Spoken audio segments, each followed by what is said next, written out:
So anti platelet drugs, अब हम पढ़ेंगे anti platelet drugs. Anti platelet drugs कौन सी होती हैं जो कि प्लेटलेट जो है उसकी एग्रीगेशन नहीं होने देती, ये उसे हम एंटी प्लेटलेट ड्रग्स देते हैं, जिसमें एस्पिरिन आती है, क्लोपिडोग्रेन एंड पार्सुग्रिन। सो इसकी डिफरेंट क्लासेस हैं। एंटी प्लेटलेट जो है ये ग्रुप ऑफ मेडिसिन है जो कि स्टॉप करता है ब्लड वेसल यानी कि ब्लड सेल्स यानी कि प्लेटलेट्स को, कि वो एक दूसरे के साथ स्टिक ना हो जाए और क्लॉट ना बना ले। जो प्लेटलेट्स को प्रिवेंट करेगा एग्रीगेशन से, उसे हम एंटी प्लेटलेट ड्रग्स कहेंगे। बेसिक स्टेप इसके क्या होते हैं? प्रोथ्रोम्बिन जो है ये एक्टिवेटर होता है, ये एक्टिवेट करता है प्रोथ्रोम्बिन को कन्वर्ट करता है थ्रोम्बिन में, एंड देन थ्रोम्बिन कन्वर्ट करता है फिब्रिनोजिन को इनटू फिब्रिन में। प्लेटलेट एक्टिवेशन किस तरह होती है? जब प्लेटलेट पे ग्लाइको पहले जो प्लेटलेट्स नॉर्मली सर्कुलेट कर रही होती हैं ब्लड में, तो वो एक्टिवेटेड फॉर्म में नहीं होते। वो तब एक्टिवेट होते हैं जब उनके ऊपर का जो प्रोटीन होता है ग्लाइकोप्रोटीन 2B3A, जिसे हम इंटीग्रीन भी कहते हैं, जब ये एक्टिवेट हो जाता है इसकी एक्सप्रेशन हो जाती है, तब प्लेटलेट एक्टिवेट हो जाते हैं, एक दूसरे के साथ बाइंड होते हैं।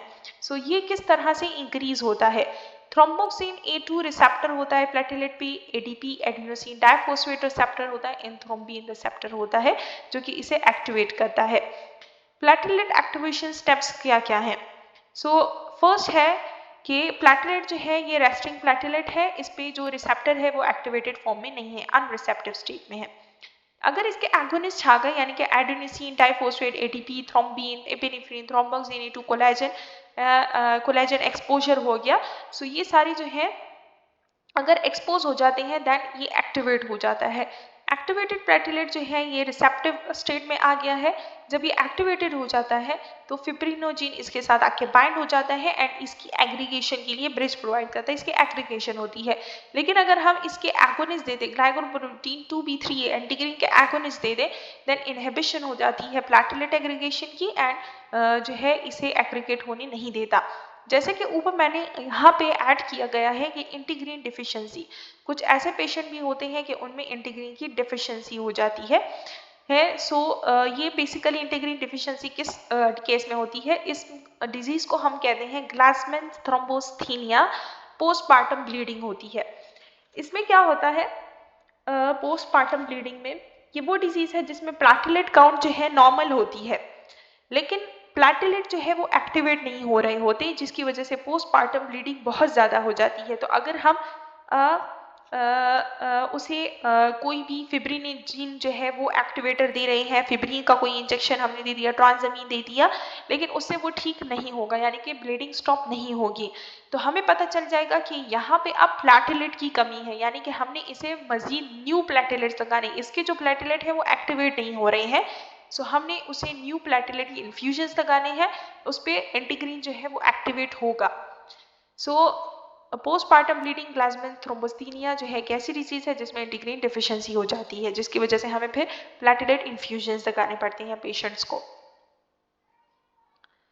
देन इसके बाद आगे बढ़ते हैं कि प्लेटलेट जो है उसमें इसका जो रिसेप्टर है 2B3A किस तरह से एक्टिवेट होता है। इसकी एक्टिवेशन के लिए प्लेटलेट पे जो है पहले 3 रिसेप्टर्स होते हैं, डिफरेंट रिसेप्टर्स होते हैं। अगर 1 मिलीब्रेंड जो है ये अगर इसके साथ बाइंड हो जाता है या कोलेजन एक्सपोजर हो जाती है, तब इंटीग्रीन जो है वो एक्टिवेट होता है। इसमें मजीद 3 और मेन जो रिसेप्टर्स हैं जिसको हम ब्लॉक करते हैं थ्रू ड्रग्स के जरिए से, ताकि एक्टिवेशन, सिग्रीगेशन, एग्रीगेशन ना हो प्लेटलेट्स की। फर्स्ट है ADP, P2Y12 रिसेप्टर होता है इस पे ADP पहले ATP जो है ये प्लेटलेट ATP बनाता है। ATP जो है ये कन्वर्ट हो जाता है ADP में, एंड ADP जो है इसका रिलीज हो जाता है बाहर इसका खुद पे ही सर्कुलेशन में जाता है, वहाँ पे इसका रिसेप्टर नहीं होता, इस पे इसका रिसेप्टर होता है, डेवलप्ड होता है। ADP जाके P2Y12 रिसेप्टर पे बाइंड हो जाता है, ये रिसेप्टर का नाम आपने याद रखना है। एंड इसका जो एंटागोनिस्ट हम देंगे वो क्लोपिडोग्रेल एंड पार्सुग्रिल होगा, और ये इरिवर्सिबली ब्लॉक कर देता है इस रिसेप्टर को, एक दफा ब्लॉक कर दिया परमानेंटली ब्लॉक कर देता है। देन थ्रोम्बिन बाइंड हो जाता है अपने रिसेप्टर के साथ। मेन जो रिसेप्टर है ये ADP वाला है। एंड देन थ्रोम्बोक्सिन A2 जो है बेसिकली यहाँ से एराकिडोनिक एसिड से बनता है। एराकिडोनिक एसिड जो है ये 20 कार्बन वो होता है, एराकिडोनिक एसिड जो है ये प्लेटलेट में बनता है, ये एराकिडोनिक एसिड जो है ये थ्रोम्बोक्सिन A2 बनाता है एंड ये थ्रोम्बोक्सिन A2 बनाता है। थ्रोम्बोक्सिन A2 बनाने के लिए इसे एंजाइम की ज़रूरत होती है जिसे हम कहते हैं thromboxane A2 enzyme, thromboxane A2 synthase कहते हैं, थ्रोम्बोक्सिन सिंथेज एंजाइम कहते हैं। यहाँ पे इसका एंजाइम होता है एराकिडोनिक एसिड से थ्रोम्बोक्सिन A2 में कन्वर्ट होने के लिए। इसको ये जब कन्वर्ट हो जाता है, रिलीज हो जाता है बाहर इसका अपना ही रिसेप्टर इस पर डेवलप्ड होता है, तो यहाँ पे आके बाइंड हो जाता है। हमारे पास थ्रोम्बोक्सिन A2 को इनहिबिट करने के लिए ड्रग्स नहीं है, बल्कि इसके एंजाइम को इनहिबिट करने के लिए ड्रग्स हैं। थ्रोम्बोक्सिन सिंथेज एंजाइम को इनहिबिट करने के लिए ड्रग्स हैं जो कि यहाँ पे इसे इनहिबिट कर लेंगे।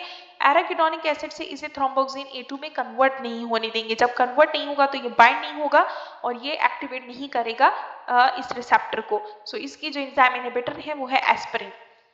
एंड देन ये सारे जो है कॉम्बिनेशन में मिला के इसको एक्टिवेट करते हैं GP2B3A रिसेप्टर को एक्टिवेट करते हैं, इंटीग्रीन रिसेप्टर को एक्टिवेट करते हैं, देन फिब्रिनोजेन इसके साथ बाइंड हो जाता है एंड प्लेटलेट एग्रीगेशन होती है।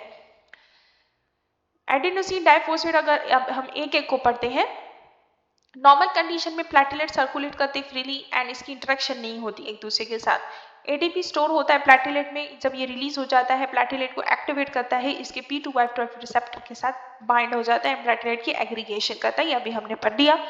थ्रोम्बोक्सिन A2 क्या है? थ्रोम्बोक्सिन A2 जो है ये सब टाइप है थ्रोम्बोक्सिन की, जो कि प्रोड्यूस होता है बाय एक्टिवेटेड प्लेटलेट इसे प्रोड्यूस करता है एंड थ्रोम्बोटिक इसकी प्रोथ्रोम्बोटिक प्रॉपर्टीज होती है, इनके एग्रीगेशन बनाता है। स्टिमुलेट करता है एक्टिवेशन ऑफ न्यू प्लेटलेट की एक्टिवेशन करता है, न्यू प्लेटलेट को एक्टिवेट करता है और इसकी एग्रीगेशन करता है। जब हम और ये तब अचीव हो जब ग्लाइकोप्रोटीन कॉम्प्लेक्स जो है यानी कि 2B3A जो है इसका एक्सप्रेशन इंक्रीज हो जाता है। थ्रोम्बोक्सिन क्या है? थ्रोम्बोक्सिन जो है ये मेंबर ऑफ फैमिली लिपिड से बिलोंग करता है इकोसिनाइड से। इकोसिनाइड हम कहते हैं 20 कार्बन कंटेनिंग लिपिड जो होती हैं, 20 कार्बन कंटेनिंग लिपिड्स। थ्रोम्बोक्सिन ए सिंथेज एंजाइम है ये एंजाइम जो है कन्वर्ट करता है एराकिडोनिक एसिड को इनटू थ्रोम्बोक्सिन A2 में। देन ये एग्रीगेशन करता है प्लेटलेट की। तो हमने इस एंजाइम को इनहिबिट करना है जिसके लिए फिर हम एस्पिरिन देंगे। अब क्लोपिडोग्रिल एंड एस्पिरिन इसका एंटी प्लेटलेट एक्ट क्या होता है? क्लोपिडोग्रिल जो है ये ATP रिसेप्टर के साथ बाइंड हो जाता है प्लेटलेट की सेल मेम्ब्रेन पे एंड ड्रग जो कि स्पेसिफिकली इरिवर्सिबली इसे इनहिबिट करती है इस रिसेप्टर को एंड ADP रिसेप्टर को, विच जो कि इंपॉर्टेंट होता है प्लेटलेट को एग्रीगेट इसके क्रॉस लिंकिंग में एंड प्रोटीन फिब्रिन की मदद से जब क्रॉस लिंक करता है तो उसे इनएक्टिव कर देता है।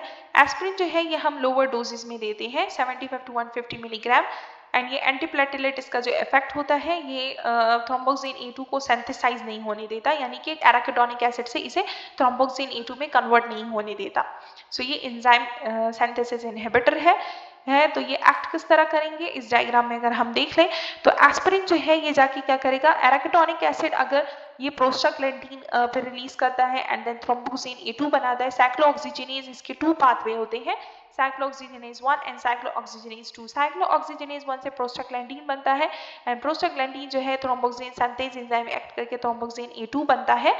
थ्रोम्बोक्सिन A2 जो है बाहर आके प्लेटलेट को एग्रीगेशन में हेल्प करता है। क्लोपिडोग्रिल क्या करता है? क्लोपिडोग्रिल जो है P2Y12 रिसेप्टर के साथ बाके बाइंड हो जाता है, ADP इसके साथ बाइंड नहीं हो सकता फिर यहाँ पे एंड देन जब ये ADP बाइंड नहीं होगा तो एक्टिवेशन नहीं होगी प्लेटलेट की, ग्लाइकोप्रोटीन 2B एक्टिवेट नहीं होगा एंड ब्लड क्लॉटिंग नहीं होगी। ग्लाइकोप्रोटीन 2B3A रिसेप्टर एंटागोनिस्ट कौन से होते हैं? ये रिवर्सिबली ब्लॉक कर देते हैं प्लेटलेट को एंड इनहिबिट करते फाइनल स्टेप एग्रीगेशन को एंड ये ड्रग जो है प्रिवेंट करते हैं एग्रीगेशन को एंड जो कि स्टिमुलेट होती है by different factors including collagen से भी एक्टिवेट हो सकता है, थ्रोम्बोक्सिन A2 ADP। अगर हम एक एक रिसेप्टर को इनएक्टिवेट कर रहे हैं तो हमें चाहिए कि हम ग्लाइकोप्रोटीन 2B3A यानी कि जो रिसेप्टर मेन है इंटीग्रीन को ही अगर हम ब्लॉक कर दें देन बात ही खत्म हो जाएगी, हमें और रिसेप्टर्स को इनएक्टिव करने की जरूरत ही नहीं पड़ेगी। इसके बजाय कि हम एक ADP के लिए दे रहे हैं, एक थ्रोम्बीन के लिए दे रहे हैं, एक कोलेजन के लिए दे रहे हैं, एक थ्रोम्बोक्सिन A2 के लिए ड्रग दे रहे हैं, हमें चाहिए कि हम एक ऐसी ड्रग दे दें जो कि ग्लाइकोप्रोटीन पे जाके डायरेक्टली एक्ट करे, इसे इनहिबिट करे। तो उसमें ड्रग है एफसीजिमाब एंड टायरोफिबिन एग्रेसेट के नाम से आती है। ये इंजेक्शन होता है लेकिन बहुत ज़्यादा एक्सपेंसिव ड्रग है एंड ये रिवर्सिबली इसे इनहिबिट कर देते हैं। इमरजेंसी केस में हम ये यूज़ कर सकते हैं। साइड इफेक्ट्स क्या है इसके? हेडेक और डिजीनेस होती है, nausea, diarrhoea and constipation, indigestion, stomach and abdominal pain, nose bleeding and increase bleeding. Then tranexamic acid क्या है? ट्रांसैमिक एसिड जो है ये ब्लीडिंग को हम किस तरह ट्रीट करेंगे? सो ट्रांसैमिक एसिड जो है ये एंटी फिब्रिनोलाइटिक है जो कि कम्पिटिटिवली इनहिबिट करता है, एक्टिवेशन करता है, प्लाज्मिनोजन को टू प्लाज्मीन में कन्वर्ट करता है, यानी कि ये ब्लड ब्लीडिंग को रोकने के लिए हम देते हैं। ये फिब्रिन जो एंटी फिब्रिनोलाइटिक है और ये जो है प्लाज्मिनोजन को फॉरन कन्वर्ट कर देता है प्लाज्मिन में, ताकि जो फिब्रिन मैशवर्क बना है वो ब्रेक डाउन हो जाए। ट्रांसैमिक एसिड इंडिकेशन क्या है? ये हम ट्रीट और प्रिवेंट करते हैं एक्सेसिव ब्लड लॉस से प्रिवेंट करते हैं। मेजर ट्रॉमा अगर हो जाए, कोई चोट वोट लग जाती है उसमें दे सकते हैं। पोस्टपार्टम ब्लीडिंग में देती है, आफ्टर डिलीवरी, सर्जरी में देते हैं, टूथ रिमूवल के टाइम देते हैं एंड नोज ब्लीडिंग एपिस्टैक्स में हम ये दे सकते हैं। एंड ये हम टॉपिकली भी अप्लाई कर सकते हैं। कोगुलेंट है, ये बेसिकली कोगुलेंट है एंड ये हम लोकली जो है ट्रांसमीन जो है स्वाब से भी ब्लीडिंग गम एंड एपिस्टैक्स में यूज़ कर सकते हैं। सो आज के लिए इतना ही एंड ये हमारा होता है मेट्रोलॉजिकल चैप्टर कंप्लीट। अगर आपको आज की वीडियो पसंद आई तो लाइक, सब्सक्राइब और शेयर करना मत भूलिएगा। Thank you. अल्लाह हाफिज़।